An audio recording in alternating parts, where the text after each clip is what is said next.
Hey there, guys and gals. This is your humble producer speaking. Just letting you know that you're about to listen to part 2 of our interview with Barry Cates. If you haven't checked out part 1 yet, make sure to go back and give that a listen. Or don't, and live on the edge. Anyway, that's enough of me. Enjoy the rest of the episode.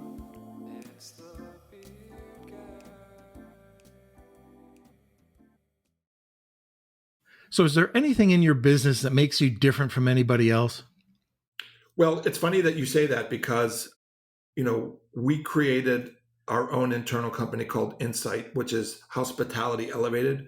We saw that there was a huge need in hospitality of really elevating the hospitality experience outside the tent side of things. So we actually have built assets.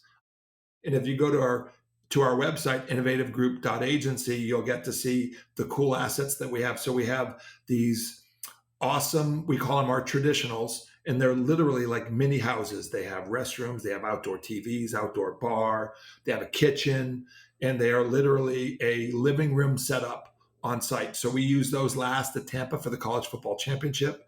They were fantastic. We have our own village that we create out of it. And then we found that people wanted to be able to be on a roof. So we created our rooftop suites. And on the bottom is bar, real comfortable area, but the top has a rooftop deck to overlook the event. So our hospitality suites were going to be at the Indy 500, part of college football, like really, really cool assets. So we built those, we own them. But some of the other things that we have is we have Draft, which is our fire truck, and it's got taps on both sides. It's got two 1,500-pound smokers for barbecue, and we take those to all kinds of really cool events. But the thing that we're really excited about is Maximus. Maximus is our culinary entertainment trailer. If you looked at the professional kitchen that's a part of it right now, it could feed 3,000 people. Huge video walls, absolutely. So for your party, Norm, we can go ahead and throw the biggest party that you want, and you already got the kitchen. But what was interesting about it is that we realized how important the culinary space is these days. And when we built it, we got hired by Fox, and Maximus went on the road with Gordon Ramsay as his kitchen for 24 hours to hell and back. So if you see the show, you'll see Maximus wrapped, obviously 24 hours to hell. Maximus is his platform for being able to teach the culinary team from these restaurants. So the premise of Gordon Ramsay's show, 24 Hours to Hell and Back, is he goes into a restaurant and he has 24 hours to convert it from the time that he steps in there. And what they do with Maximus is they take the entire culinary staff and they're working on the menu on Maximus, so that when the store gets open from all of its new decor and new kitchen and new smallwares, the culinary staff has already been trained on the new menu, and Maximus is the breeding ground for that happening. So our X factor from the experiential side is we have these awesome hospitality assets that we own and we deploy to really make a turnkey hospitality village, so to speak. And we're really, really excited about that. Hey, Barry, I had a question about that actually. When I saw Maximus specifically, when you sent that over, like what's the process like for putting together something like Maximus? Is there like some Steve Jobs figure kind of spouting out ideas and then the engineers kind of go to work, or how does that happen? One is, we work with a whole bunch of consultants to make sure that we have the best of the best. And I think the thing that really resonated was that Gordon Ramsay actually does a tour for us, and it's captured in our video. And he kind of talks about the kitchen equipment and the refrigeration, and it's got beer taps. So having that kitchen available, where he does the tour and talks about how awesome it is, and it's mobile. And we've had Guy Fieri work on it. We've had a lot of the major celebrity chefs. We do a lot of stuff with Andrew Zimmern on it. So it's been awesome to be able to watch these high profile chefs be able to just go ahead and work in this remote environment on Maximus. And we have a huge Jumbotron, amazing sound system. It really is. And we used it at Super Bowl Live this year. They actually brought on demonstrations with top local chefs and they paired them with athletes. And they were making all kinds of great meals, for the folks that came down to Super Bowl Live, that was free to the community. So really just fun stuff. Again, like we talk about, loving what we do, having the ability to be creative, and then be able to put these assets to work. It really is a flag in the team's efforts. So I got a question for you. So we've got a lot of people on here, very successful entrepreneurs, and a lot of the people that we've talked to said that, hey, look, I've either gone to community college, had like a lot of practical work, I've gone to university and found out that, hey, out of the books and going over to the practical side, I'd rather do the practical side, or I learned it on my own. Now, you're one that has gone through the system, you went to MIT? Yeah, I did the MIT Master's program through Entrepreneurs Organization. So it's a little bit higher level, okay, but still, what do you think about somebody gaining education on the streets compared to going to university? Is there a difference? I think so. Again, I'm speaking on behalf of myself. So when I finally graduated from the University of Miami, I was a psych and a marketing major and a minor in PR. And what I realized, though, in the event business, a lot of it really is just the real life experience. You're not going to learn you'll learn textbook things on certain things. But the bottom line is when you're building out an experiential event, putting on a festival, a concert, a VIP hospitality program, half the battle is just having good common sense. And I would tell you, learning from the streets, I think that my pedigree of coming from the Budweiser side of business, where we did events all the time and Super Bowls and all-star games and hospitality programs. And, it just, they were the king of doing those kind of things. So for me, being immersed in that really allowed me to hone my skills that I've been able to go ahead and take and drive and make better. I think also too, from being an entrepreneur, is the things that I learned in the corporate side of things, the red tape and, the disconnect and communication. Those are things that we just don't do in our own company. We really run the company like a family. We value our people. We have great core values. We communicate. People can call me on my cell phone. They don't need to make an appointment and go through 3 different people to get me on the agenda. It doesn't work like that. It's about customer service. It's about access. And I'm not afraid to do anything that I ask anybody else to do. And I've done all those jobs. So for me, I don't put myself on a pedestal. I don't make my team go 2 days before market to make sure everything's all set and pick me up. We don't run it like that. We're a family. We love doing things collectively and collaboratively. We work on events where we'll bring in everybody from around the country to work on events. Like we just did Super Bowl Live, down here for when the Super Bowl was in South Florida this past February. And we brought our entire team in from around the country, and it was just a great camaraderie. And we assigned people to different tasks. And that's really what I love about the entrepreneurial spirit. I love being able to watch. I love grabbing kids out of college. They come with no bad habits. We can teach them our way of doing it. I've realized that there's 3 big things in why people lose good people. Is the first off is that there's not an understanding of people's career path. So like, for instance, and I'll use Jared as an example. Jared and I have been together for 20 plus years. 5 years ago, we landed a big client and we could no longer be the mom and pop operation. We really had to go ahead and we had to do a business plan. We had to do all kinds of systems and processes, because as an entrepreneur, you're kind of doing things the way that you think that you want to do things. But the reality of it is that when you get to a certain level, you have to build in certain systems and processes, even in the HR world, just to make sure that everybody's protected and, that there's a direction and everybody has the understanding of where the direction is. So, Jared and I had sat down with the team. It was probably 7 years ago, or 8 years ago. We mapped out a 5-year plan, and we just keep revising our 5-year plan when we go ahead and bring everybody together, typically in October or November. But part of Jared's deal is that he wanted to be president of the company. So we built a plan around 5 years to get him to become president, which, is supposed to take shape at the end of this year. But what what I wanted to get back to is that if you understand your team's career path and then you value them, and people just want an attaboy, they want to just know that you appreciate what they're doing. So a thank you here, a thank you there. And then if you compensate them, if you take care of those three things, you really have a great opportunity of keeping your people for a very, very long time. And I can tell you, when we go and we hire people, we really look to make lifers out of them, because you invest time in teaching them and training them and making sure that they understand your core values.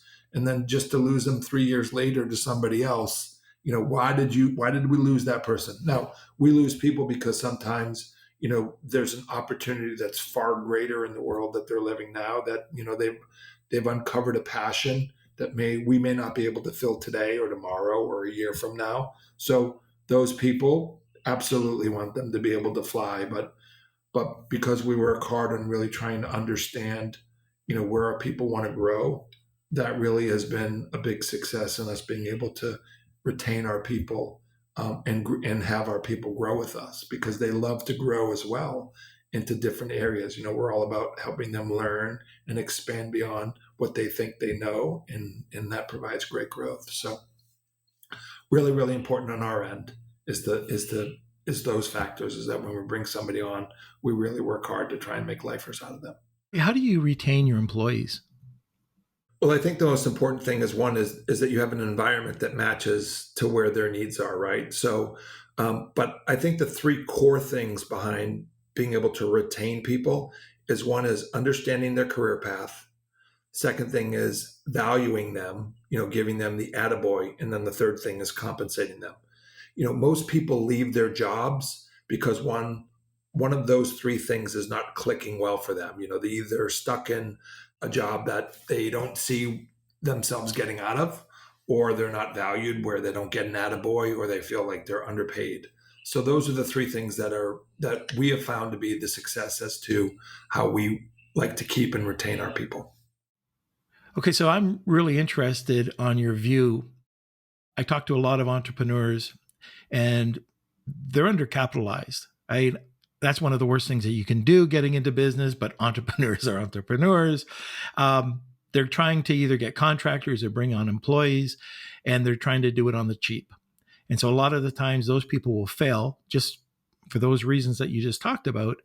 But is there anything that you can do to talk to an employee or a contractor, get them to understand that, look, we're starting here, but this is where I want you to go, to get the buy-in? Like, it's all about the buy-in. But if I can't pay somebody, let's say $50,000, but I can pay 35, big chunk of change, is there anything that you could advise? Yeah, there's two things here. One is, I think communication is the most important thing. So if you look at a company that's struggling, right? So like, we clearly went through our struggles, but when you have the open dialogue with your team and everybody knows what's going on, then they realize that it's not independent to them, that it's a company-wide thing. And because they're already invested in the company, they're willing to make the sacrifices. They're willing to jump into the foxhole with you until the war is finished. So I think that that's one component, because I think that where disconnects come in is that employees sometimes seeing their superiors with certain luxuries or doing certain things that are luxury, and look at that person, it becomes a jealousy kind of thing from that perspective. Or maybe it just doesn't, the optics don't look the way that they should, right? But if you communicate with your team and say, hey guys, we got cash flow issues this morning, this afternoon, or this week, or this month, and we need to do this in order to get to the other side of the rainbow. The thing that I think, specifically with our company, is that everybody is involved in the planning side of things. So what I do is, it's very, very simple from my end, is that Jared and Michael are really the leaders in our company. And what they'll do is they'll present to me where they think our revenue would be for the year. And they kind of give me a range. And then they give me the backup as to how they feel that we're going to get to those numbers. And what I do is I agree on where I want to be from a revenue perspective based on what they shared with me. So, let's just use easy numbers sake, right? So let's say that they say, hey, we're going to do a range of 2 to 4 million, right? And now I could say, guys, I don't like your plan. I want to be at 6 million. Go back and redo the plan and help us get to 6 million. Now they may come back and say, you know what, we can't get to 6 million. We can only get to 5. So I put them through the exercise of doing that. But they're so seasoned that they know really they have such a wonderful pulse on where our business is and where the propensity of it is. So they'll present a number. I'll agree to the number. And once I agree to the number, we all know where we want to be from a profit perspective. Then what they do is they go ahead and they get together with the rest of their teams and they now own the business. So when you're invested in the business, it's not like I say, hey guys, I need $4 million and I got to be at this percentage on the bottom line. And this is what I want you to do. And this is how I want you to do it. At that point in time, they're just soldiers. What we try and create is entrepreneurs within our own business, because then they're accountable to the business. And then they're more invested in the business because they're the ones that are coming up with the plan from the beginning. So those are things that are really, really important on our end. And my management style, I'm not a micromanager. It's my job to find the best tools to provide our team so that I can allow them to maximize their success. The other thing too, that I think that provides a great opportunity within our business, specifically to our company is that, one, it takes a special person to work remote, because we have been working remotely. We only have 2 physical offices. We have a physical office in Atlanta where Jared's out of, and then we have a physical office here in Miami where I'm out of. Everybody else really works remote. And, so it takes a special person to be able to get up in the morning and, get to work versus going to a physical office and spending 9 to 5 in an office. I think the thing that makes it really, really attractive on our end is that, we believe in taking care of family first. So for instance, Jared used to love to be a lacrosse coach for his son. So he would dip out at 4:00, right? Maybe finish at 7:30. No, great, fantastic. But he knew that if we had a proposal due to the client the next morning and he had to work at 10:00 at night, then he would do it. And I think that that's having freedom and flexibility versus pigeonholing people into, hey, you got to be in the office by 9, you can leave at 5:00. You get your 1 hour at lunch. We provide all of the necessary free, flexible time, being able to work remotely. If you got to take your daughter to the doctor or your daughter's ballet event, whatever that is, we're very pro that, because we know that if you take care of the family at home, then the things in the work front make it that much easier. So we do that. The other thing too that we instituted a couple of years ago is we got rid of PTO. So if you want to take a month and a half off, you take a month and a half off. Now, granted, you got to work with your supervisor to make sure that nothing falls through the cracks, but it's the non-PTO policy now allows people, even from a mental perspective. I haven't seen anybody in our company take 5 weeks or 6 weeks or 8 weeks or even 4 weeks off. They'll take a week here or a week there. So nobody really abuses it. But I think a lot of it is really just the mental side of things, whereas like the company is like, wow, if I really want to take a month off, I could take a month off if I needed to do that. So I think the things that we try and do as a company, keeping that in family environment, allowing you the freedom and flexibility to do the things that you need to do, knowing that you pick the time to make sure that the customer is taken care of in the way that we anticipate it and expect the customer to be taken care of. I think that goes a long way.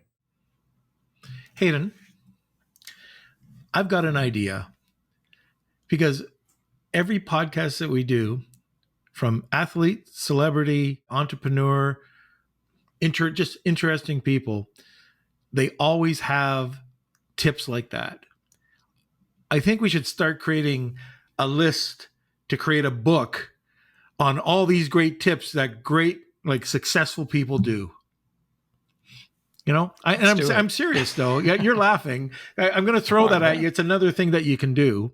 But think about it, Norm and Hayden. I mean, the bottom line is that people who work, they, look, yes, they're doing it to make a living, but it shouldn't be a job. It should be something that you love to do. And when you're passionate about it, it's not really a job or work, right?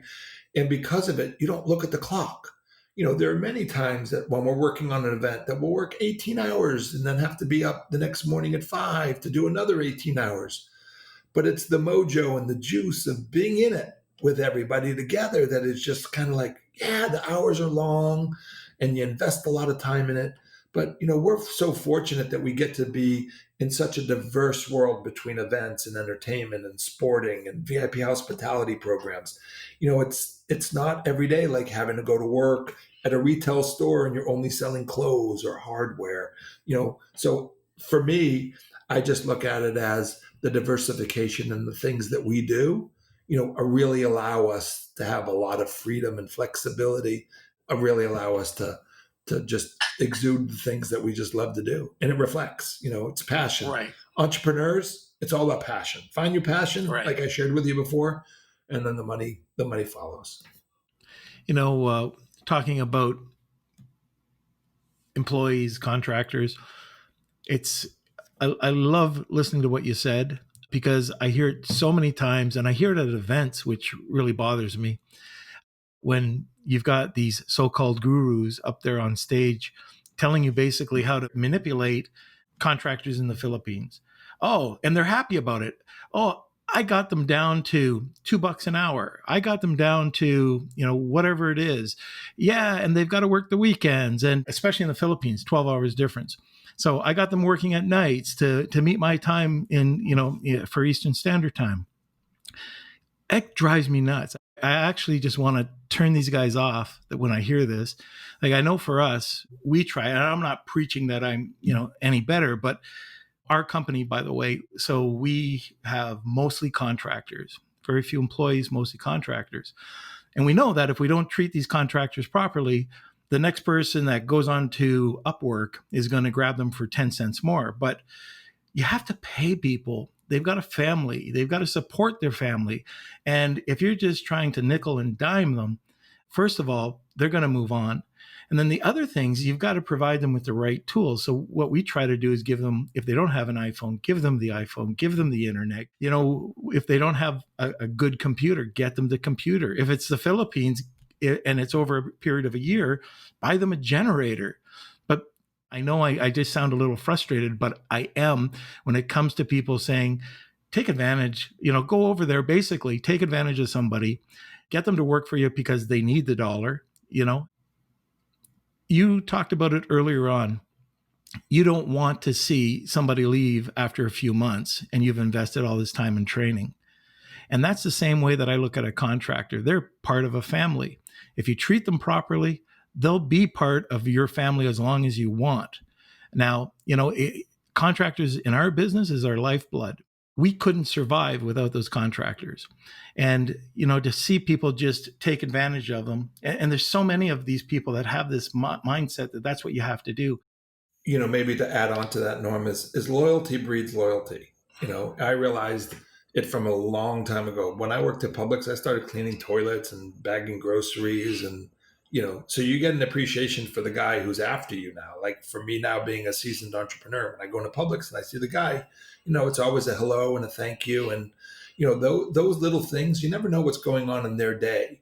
And just an ounce of gratitude, just to know that they're acknowledged. And, right. Has all the ability for change. But I want to talk to you a little bit about what you talk about from the contractor side.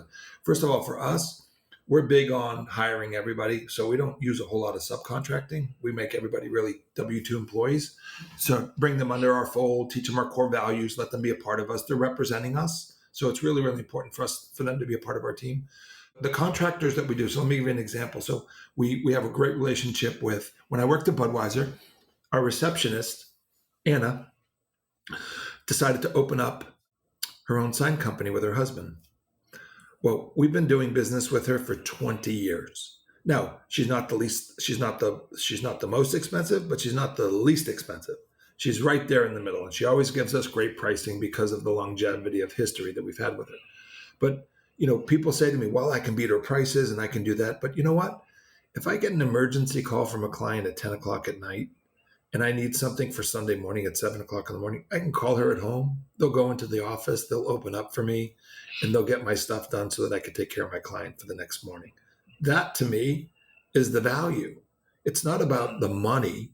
It's more about how our relationship just intertwines. And I know that she would have my back. And because of that, that means I can say yes to my client and I can deliver to them in maybe most circumstances where other people wouldn't be able to deliver for them, or say, well, I can't get anything done on Sunday. Everybody's closed. I can do it on Monday. So we're very, very loyal, to the group of people that we've been working with for 10, 15, 20 years, because we know that they have our back and we have theirs. Loyalty breeds loyalty. Right. Very good. All right. So now time for a tough one. I want to know about your biggest struggle, how you overcame it, and what you learned from it. Well, I can tell you as an entrepreneur, as most entrepreneurs will tell you, it's not just one single thing. I can tell you the thing that probably resonates the most with me is that we were looking at buying a business, and we had invested a lot of money, well over 7 figures to get it to the finish line. And we were content on trying to get it done and get it done and get it done. And we continued to throw more dollars at it to get it done, because we really believed that it had the ability to be becoming just such a great complementary business to what we were doing. It finally got to the point where we had so much invested in it, but we realized that we were never going to get to the finish line, no matter how emotional we were attached to it. And the sad thing behind it is that, we were doing a deal with a relationship, right? So when you do deals with the relationships, you don't really think about the things that are not going to materialize through the relationship. So what ended up happening is we ended up clipping the cord. We took a huge financial loss. I mean, huge. I mean, put us in debt. We were literally going to have to unbury ourselves.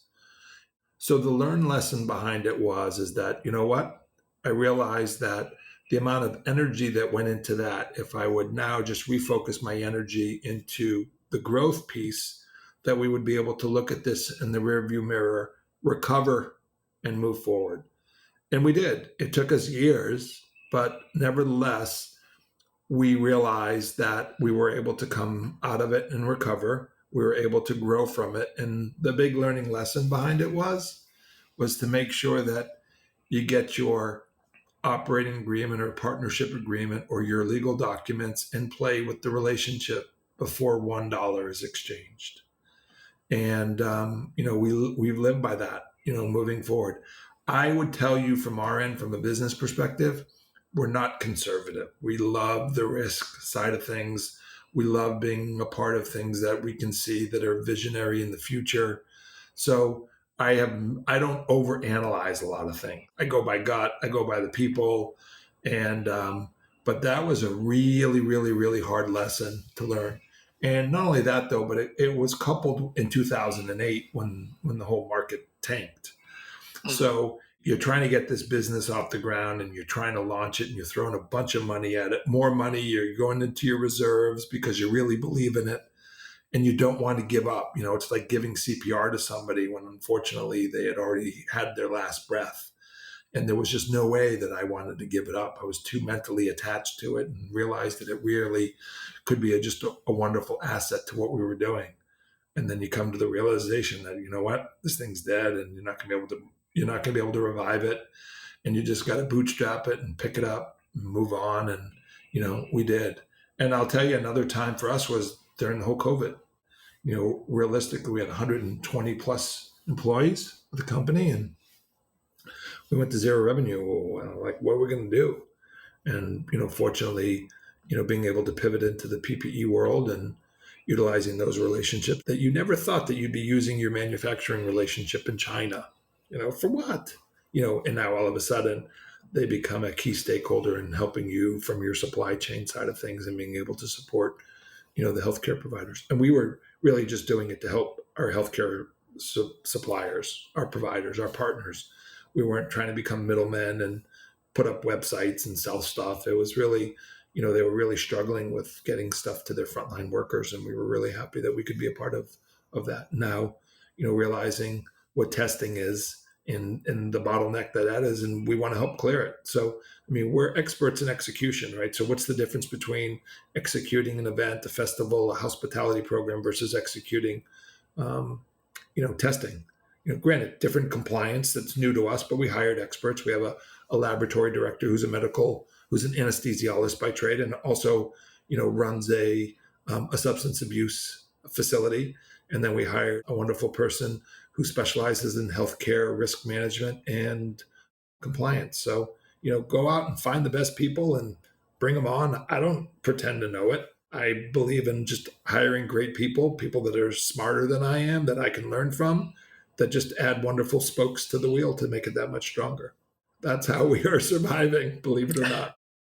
So cut bait. And the other thing that, again, we talked about earlier on is that you turned on a dime, Well, I think, though, being in the executional world in our marketing side of things is that I think that the clients are always changing their mind, or the environment changes. I think that's part of our X factor, is that we really can pivot quickly, and we understand what it is like to be accommodating and to pivot. So it really is part of our DNA. We love the challenge of that. We would much rather a client come to us and give us 30 days to put on their event versus having a year and a half to plan for it, because just the corporate culture, as you can appreciate, it's got to go through 10 layers just to approve the font, right? But when you only have a month, you're like, hey, I need to know what the font size is by the end of the day today. Otherwise, you're backing us up. And they want to get it off their plate too. So we love being in the hunt of getting stuff done quick. Now, on the other side of the fence, what do you consider your greatest success? I think the greatest success for me is being able to watch my people grow within our organization. When I started the company in 1999, it was just myself and Jared. And then, for many, many years, we always said, like, we don't want a big company. We don't want to have 20 people. We don't want to do anything that was like what it was like in corporate culture. Let's run it as a family. Let's make a good living. Let's have a lot of fun. Let's enjoy the events that we do. We picked up American Express, fortunately, as a client, and that provided some great growth. And then we had the opportunity of picking up Chase as a business opportunity. And, at that point in time, we were going to well exceed our 20 people. We were now going to move into over 100. When that happens, it changes things, right? You got to put on your big boy pants, and you got to have infrastructure. And so we ended up hiring a VP of finance and HR, and now we have all the employee handbook, and we have a PEO, and we have great insurance for our people. We do the things that we want to do to really take care of them and embody them, to make them feel like they are part of the Innovative Group family. So, that's kind of where things have landed these days. Well, congrats. Hey, what's funny too? It's a small world, because I had no idea before the call. We run in a similar circle. So you actually did an event for a good friend of mine, Colin Campbell, with .club. So, Colin, being the consummate entrepreneur that he is, I just love his journey. And, he was able to get into the .com game, and he actually won the bid for .club. So, him obviously understanding our scope of being able to do really cool events, tasked us with coming up with his launch party. So we cut a deal with 50 Cent. And because 50 Cent had that hot song in the club, right? How appropriate. So what we did is we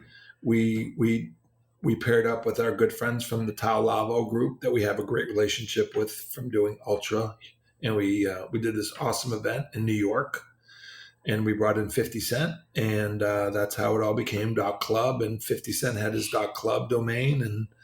And it was just an awesome opportunity, So Colin got to bring in all the key stakeholders, and we had a private event for 300 people to launch .club. And as you know, it's continued to be very, very, very successful.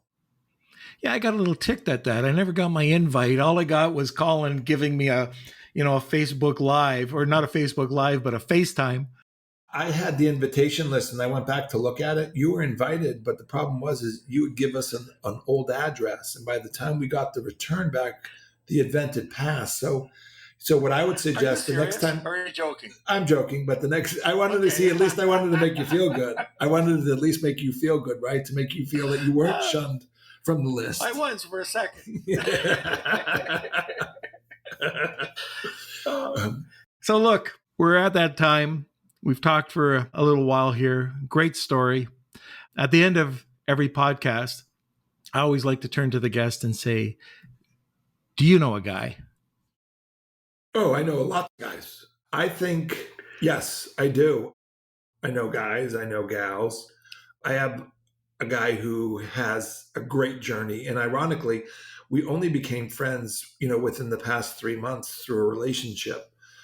So Matt DeFibo from Fan Summit is somebody that I think that you would have a great conversation with.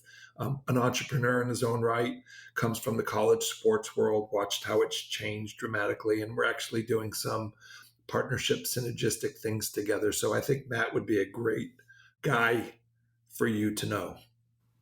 Well, that sounds great. Can't wait to reach out to him. So, Barry, thank you so much for being on the podcast. Great being with you and Hayden. Really appreciate that. All right. Thank you. That concludes part 2 of our interview with Barry Cates. Make sure to tune in next time for our interview with Jonathan Cronstead, also known as J-Cron. He is the founder of Kajabi and was involved with Digital Marketer at one point.